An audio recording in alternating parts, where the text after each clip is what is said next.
Why do there have to be so many, a friend asked me recently. All she wanted to do was save an image. Simple, right?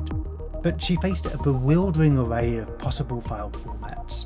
PNG, JPEG, GIF, TIFF, TGA, and on and on. How's anyone who's not a file format expert meant to choose? Sometimes you need a new file format. Newer image file formats such as WebP, AVIF, and APNG give higher quality images and animations at smaller file sizes. With any technological development, however, it's worth asking who benefits. Take the transition to the WebP image file format, for example. We all benefit from better looking web browsing on our phones without blowing through our data plans. Browser developers, if they're quick to support the new technology, benefit from appearing a step ahead of their competitors. And web developers, again, if they're quick to adopt the new technology, also benefit, because their websites will load faster, so Google will rank them higher, so they'll get more traffic. We could stop there. Everyone benefits. But we'd be guilty of benefitism. Yep, that's a made-up word. Benefitism is the surprisingly common vice of touting only the benefits of whatever it is you're peddling, and willfully ignoring the costs. If we're to avoid benefitism, as well as asking who benefits, we need to ask who bears the cost. In this case, browser developers bear the cost of supporting the new image file format, though for organisations the size of Mozilla, Google, Microsoft and Apple, that's no big deal. Web developers too bear the cost of adopting the new image file format. This is a much bigger deal since there are millions of developers around the world, each of whom has to learn about the new format, convert all their images to the new format, and release updated versions of their websites. If they don't, of course, their websites will load no faster than before, so Google will rank them lower and they'll get less traffic.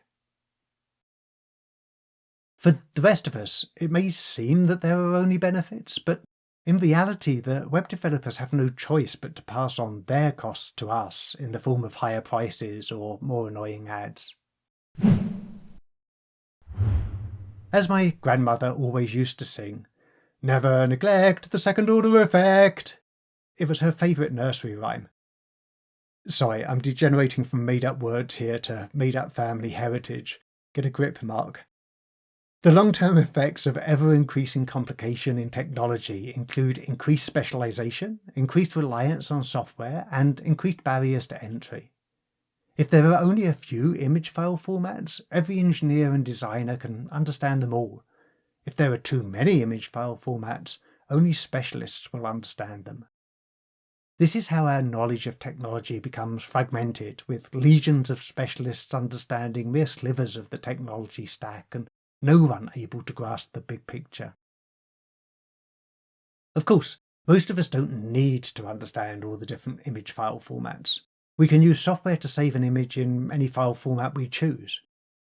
Still, that lands us back where we started, with my friend facing a bewildering array of possible file formats and asking, why do there have to be so many?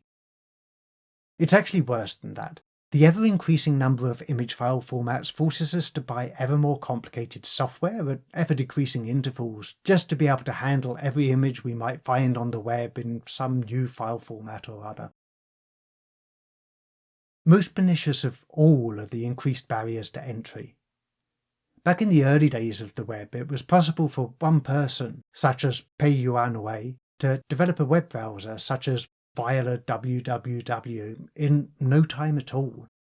Wei created a version of Viola www for X terminals in the year 1990. Try doing that these days. Don't get me wrong, the advances in web browsers since those days have been extraordinary and extraordinarily beneficial. I have no problem with the WebP image file format. It complicates things a little for us web developers, but that's fine. It makes the web faster, and that's good. The worst instances of file format inflation, unlike the introduction of the WebP image file format, often fly under the radar. I ran into one a few months ago. I use elevation data from the US Geological Survey, the USGS, to carve three-dimensional mountain maps out of wood. Now, elevation data is simple. Imagine a two-dimensional array of numbers, each of which is the elevation in meters at a particular point on the map. It's no more complicated than that. Traditionally, such data has been stored in a file format called GeoTIFF. It's an unnecessarily complicated format for a simple array of numbers, but it has the advantage that it's based on the tiff image file format, which means that it can be opened in any image processing software.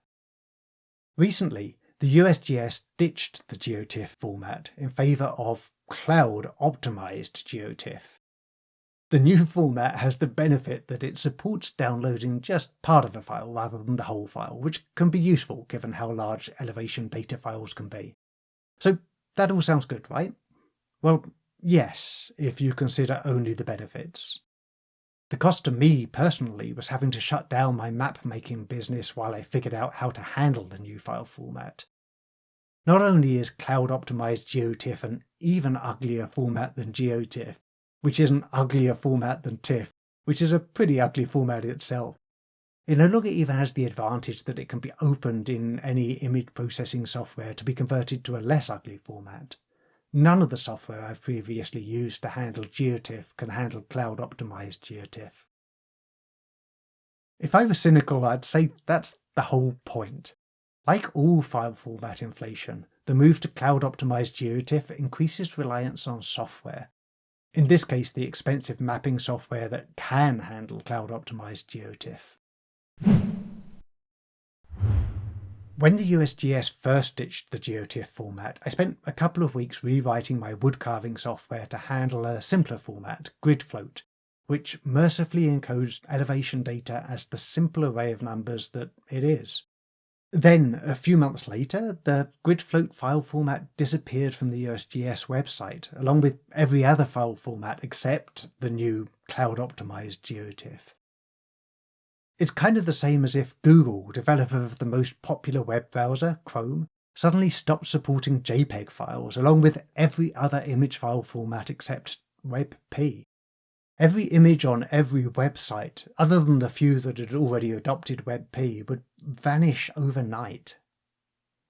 My map-making business is too small for me to afford the expensive mapping software now needed to read the USGS data.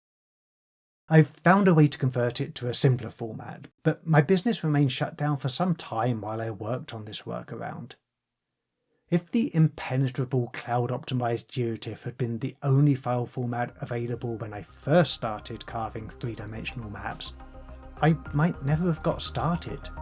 This file format inflation at least has increased barriers to entry for small map-making businesses like mine.